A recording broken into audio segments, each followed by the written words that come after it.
Assalamu alaikum and greetings to one and all watching.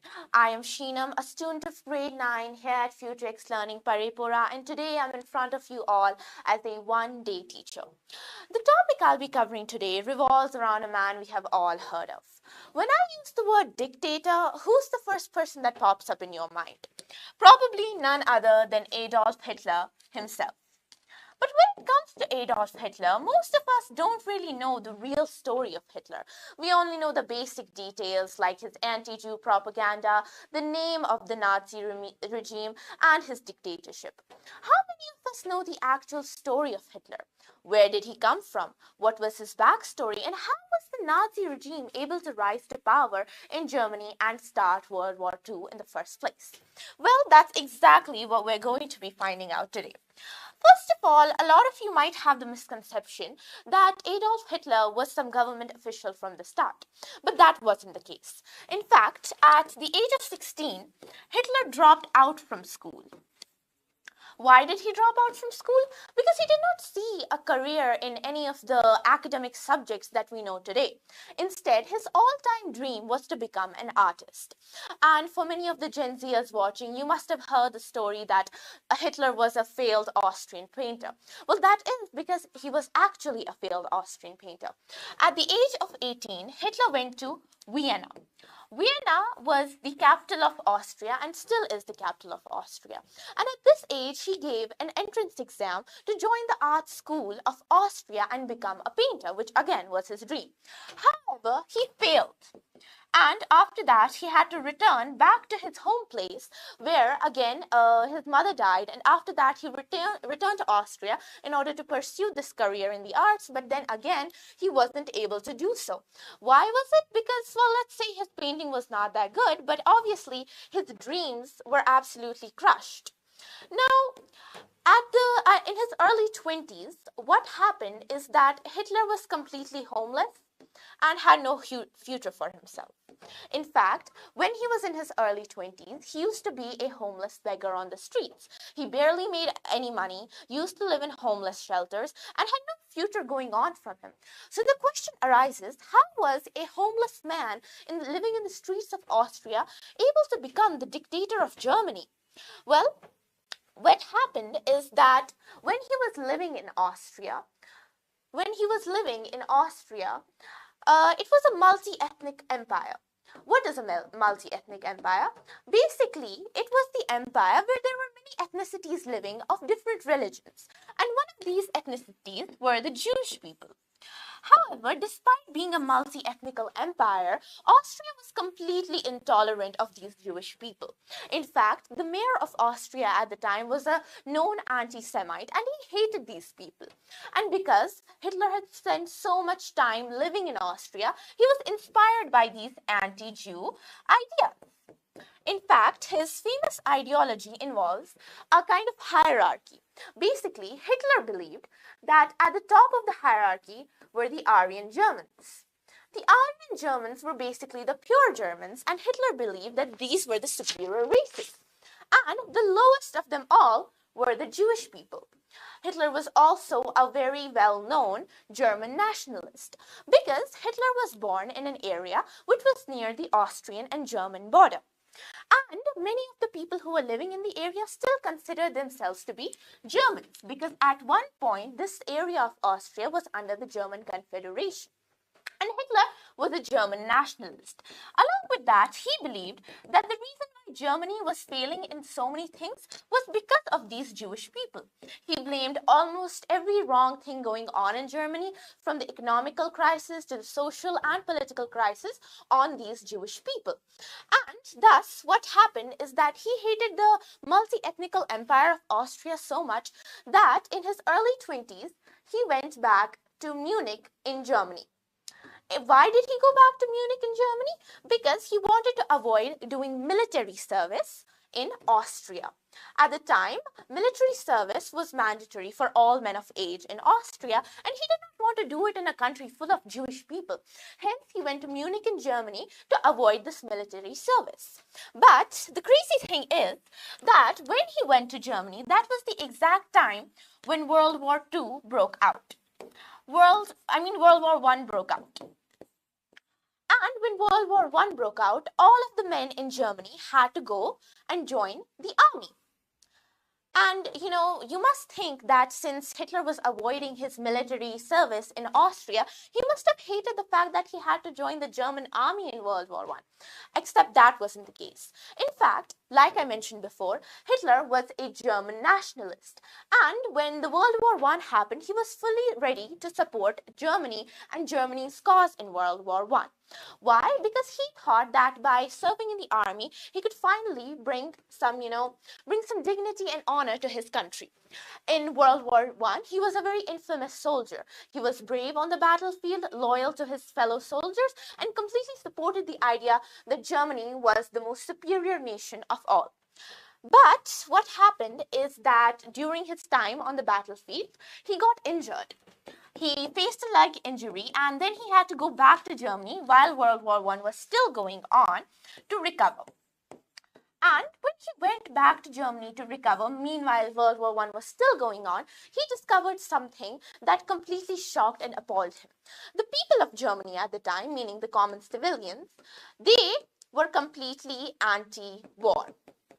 Why were they anti-war? Because due to World War I, Germany was facing many crises, economical crisis, poverty, and so much more. And the civilians of Germany were so sick and tired of the war, they wanted it to completely end so that they could finally stop, dealing with this. They were exhausted, they were starving. And Hitler did not like the fact that the civilians of Germany had turned anti-war because he thought that, due to this war, Germany could finally regain its honor and dignity. So what happened is that after recovering from his leg injury, he returned back to the battlefield. But what happened is that he once again was injured by a British gas attack. And this time, Hitler got temporarily blinded. So once he went back to Germany to recover from this injury on the battlefield, what happened is that Germany was not only defeated, but Germany surrendered. And when Hitler heard the news that Germany had surrendered to the European allies, he was not only shocked, but he felt humiliated. Because in his mind, like I said, Germany was the greatest nation of all time. So seeing the way Germany, accepted their defeat or surrendered to the European allies was a humiliation. And this happened in 1919. And when Hitler heard of this news, he blamed only two groups of people for their surrender. And that was the Jews plus the communists. Now, the question arises, why did he blame these two groups of people for the surrender of Germany? Did they have anything to do with it? No, they absolutely did not. But Hitler, obviously already had a prejudiced mindset against these Jewish people, especially the Jews, more than the communists. And because of that, when Germany surrendered, he blamed the Jews for the defeat of Germany. What happened after that in 1919 came the biggest humiliation for Germany, and that is known as the Treaty of Versailles. What was the Treaty of Versailles? See, this Treaty of Versailles was basically the turning point which absolutely solidified Hitler's hate for the Jews, but also humiliated Germany on a deep level. This Treaty of Versailles was signed on 28th of June in 1919. And what this treaty basically stated was that Germany had to take all of the blame for World War II, meaning anything that happened in World War II, it would be blamed upon Germany. And when, Germany was blamed, they obviously had to pay for World War I in some way. So they had to pay reparations. Reparations as in they had to pay money to the European countries for starting World War I. Whether or not it was only Germany who was, blamed for this, that stays unclear. But Germany obviously felt bad because they weren't the only ones fighting in the war, but they were the ones being blamed. And they had to pay money to the other European countries. Furthermore, Germany's territories or some areas in Germany were also taken under by other European countries. So what did Germany do when it was faced with this crisis? Because not only was Germany humiliated, but at the same time, they also lost territory, they also lost money. So in order to, pay the other European allies these reparations, they started printing more money. Now, when they began to print this more money, you must, have this misconception that if a country does not have enough money, why don't they just print more money and get the money? Well, when more money is printed, it doesn't give a country more money, it just decreases the value of the money.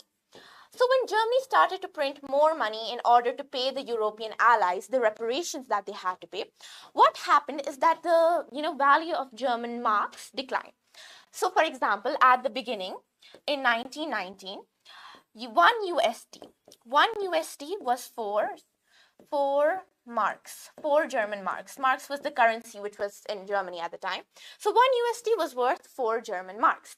But in 1923, 1 USD was equal to 4.2 trillion German marks. Do you see how much the value declined? Because of this, not only were the European allies, completely dissatisfied with Germany, but they felt that Germany was cheating them, because obviously by printing more money, the value of their money declined and the money basically meant nothing to them. So what happened is that France, the country of France, was completely dissatisfied and they decided to occupy certain territories of Germany. And when they occupied these certain territories of Germany, what happened is that any resource taken out from those parts of Germany, such as iron, golds, harvest, all of those were taken by France. What did that happen? What did that lead to? That led to poverty and that led to cruelty. Because when the French country had occupied some German territories, not only were they taking all of the resources from those German territories, but they were also being completely cruel to the German population. So now what had to be done? Obviously, the German people and the German government, all of them were, very humiliated by this Treaty of Versailles, and they were humiliated by the other European allies. At the same time, they couldn't ask another country for help because their greatest and, most trusted ally was Austria-Hungary. And according to the Treaty of Versailles, Germany and Austria could not make an alliance. Furthermore, according to this Treaty of Versailles, the number of men who were supposed to be in the German army was to be reduced to 100,000, which seems like a big number, but for Germany that was quite small. Because of this, many men were left unemployed as well, because now the only number of men that German army could keep was 100,000. So what did Germany do? And how did this all connect to Hitler? Well, Hitler was currently, he was a soldier during World War I, right? So after the number of soldiers was to be reduced to 100,000, what happened is that Hitler was not completely dismissed from the army. Instead, Hitler was kept as a spy/informant for the army. What was his job? Basically, Hitler had to, infiltrate certain communist and Jewish parties and take out the information from them and submit it to the army instead of being a soldier. One of these parties that Hitler infiltrated was the German Workers' Party. The German Workers' Party was rumored to be a communist party, and all of Germany was currently blaming the communists and the Jews for starting World War I and also for the defeat of Germany. So when Hitler infiltrated this German Workers' Party, he thought that this would be a communist party, but it was not. Instead, it was a far-right party. And this far-right party was anti-Jew and anti-communist. And they were completely humiliated and felt that Germany had been cheated in World War I. Why? Due to the Treaty of Versailles. And when Hitler joined this party, he abandoned his post in the military as their spy/informant and instead joined this German's Worker Party. And Hitler was always known as a wonderful speaker. And because this party was anti-Jew and anti-communist, he quickly rose up the ranks of this party and became the leader of this party. When Hitler became the leader of the German Workers' Party, he decided that this party needed a reform. And what was that reform? He renamed the German Workers' Party into the National Socialist German Party. The National Social German Party is also what we know as today as the Nazis. This is where the Nazi Party was formed and Hitler was at the head of it. So what did the Nazis demand? When Hitler became the leader of the Nazi Party, Hitler promised the people of the party and also the other people who were not a part of the party yet that he's going to do 3 things. First of all, he is going to reclaim the lost territories that Germany had lost. You know how I said that certain territories of Germany were now under France and other European allies? Well, Hitler promised the people that he will reclaim those German territories and bring them back to Germany. Another thing that he promised was that the citizenship of Jews, meaning the Jewish people, would be revoked if he were to become the leader of Germany. And the third thing that Hitler promised was that he is going to end the Treaty of Versailles. Because when it comes down to it, it was the Treaty of Versailles which caused all the humiliation for Germany. All the lost territories, all the lost revenue, the economical crisis, all happened because of this treaty. So these three things were promised by Hitler to the German people and also to the party members. And like other parties, other political parties at the time, the Nazis had their own military department, known as the Storm Detachment or the SA. This military department was used to terrorize people. Anybody who spoke up against the Nazis were killed or beaten by this SA or this military department. And anybody, any opposing party, anybody who spoke against the Nazis, any journalists were all terrorized by this military department, because of which Hitler was able to, keep his power in a momentum. What happened after that? Well, Germany was currently facing an economical crisis because, once again, they were mostly using their money to pay the European allies due to the Treaty of Versailles, but also because all of the economical resources that were coming out of Germany were also being taken by France. So people were absolutely drowning in poverty. And Hitler thought that this would be the perfect time to start a revolution. So in 1923, Hitler and the Nazis decided to perform a revolution. And in this revolution, they basically marched the streets of Berlin and they challenged the government directly, saying that it was because of the democratic government and their support for, their secret support for the Jews and communists that Germany was failing and being humiliated. Hitler thought that this rebellion would work in 1923, yet it did not. And Hitler was imprisoned. Hitler spent 9 months in jail, even though he was given the sentence of 5 years. After coming out of jail, what happened is that Hitler decided that he is going to join the elections because Germany at the time was a democratic government. So when he went to the elections, at first he lost. But when the year of 1933 came, Nazis were supposed to win because the people of Germany were already supporting the Nazis because, like I said, Hitler was promising the people that he is going to bring back the glory of old Germany, undo the Treaty of Versailles, and also give back Germany their territories and their political resources. So the people were already supporting the Nazis, but somehow in 1933, Hitler was not able to win the elections. Instead, it was a World War I general named by Paul. So, when Paul won the elections in 1933, what happened is that, Hitler was humiliated because obviously he thought the Nazis would win. But somehow he was able to convince this prime minister that he should become the chancellor. The chancellor at the time in German government was a vice president of sorts. And he demanded that Paul make him the Chancellor of Germany. And here's where the scheme of Hitler came. In 1933, almost immediately after winning the elections, Paul died. And now the government of Germany had basically no state or figurehead at the time. So Hitler passed an act known as the Enabling Act. And in this Enabling Act, he demanded that since there is no prime minister right now, he should be given the authority to make any decision he wanted without the repercussion of anybody. And hence, even though he was only a chancellor, he was able to, take control of all of Germany and became a dictator. So I hope you understood this topic and enjoyed it. Please give a thumbs up, and that's all from my side.